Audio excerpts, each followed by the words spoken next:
Thank you. And now to another follow-up. Day number 5 in the Wesleyan College $10 million negligence lawsuit. The alleged rape victim blames the college for creating an atmosphere that led to her rape. The college says they're not responsible for the attack, had no knowledge of it, and have taken the alleged rapist to court to pay for any of their damages in the case that they lose. As Andy Fox reports today, the defense painted victim Jane Doe as inconsistent and not telling the truth. Andy? Laura and Stephanie, part of the story is that Jane Doe never called the police after the attack. She never took any pictures of her reported bruises or injuries. And shortly after questioning began, it got really rough and she had to request a break. This is video of Jane Doe in the black pants there going through security for her trial in Norfolk.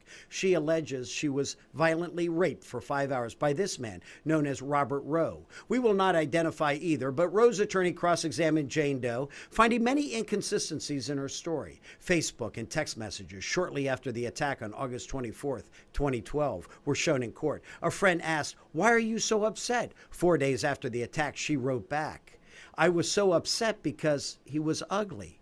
Rowe's attorney noted, not because she was raped, but because she didn't find him attractive. The friend asked, "How's school?" "I'm enjoying it. This past weekend was weird." "Why was it weird?" "Probably too much to drink and waking up not knowing where I am. Now I know what not to do." "Did you wake up in a dude's bed?"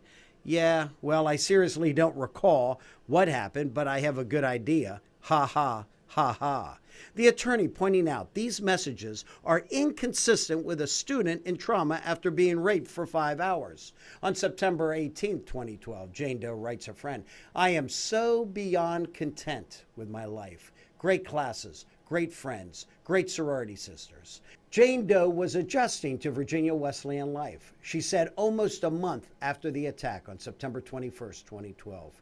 She told a friend how much fun Fishbowl Fridays are. He asked, "What is that?" She answers, "Fishbowl. Fishbowl Fridays is when you get really drunk. Ha ha ha. Everything is great. I'm getting straight A's." Now, Rowe has apologized at the beginning of all this and wrote in a letter to her, "I hope that you can believe me when I say I never had any intention of hurting you, making you feel uncomfortable, or taking advantage of you." He denies the rape, but was expelled from the school. Jane Doe's attorney said pressure on the school changed the departure designation on his transcript to voluntarily withdrew, and it was at that point that Jane Doe filed her lawsuit. In the newsroom, Andy Fox, 10 on your side.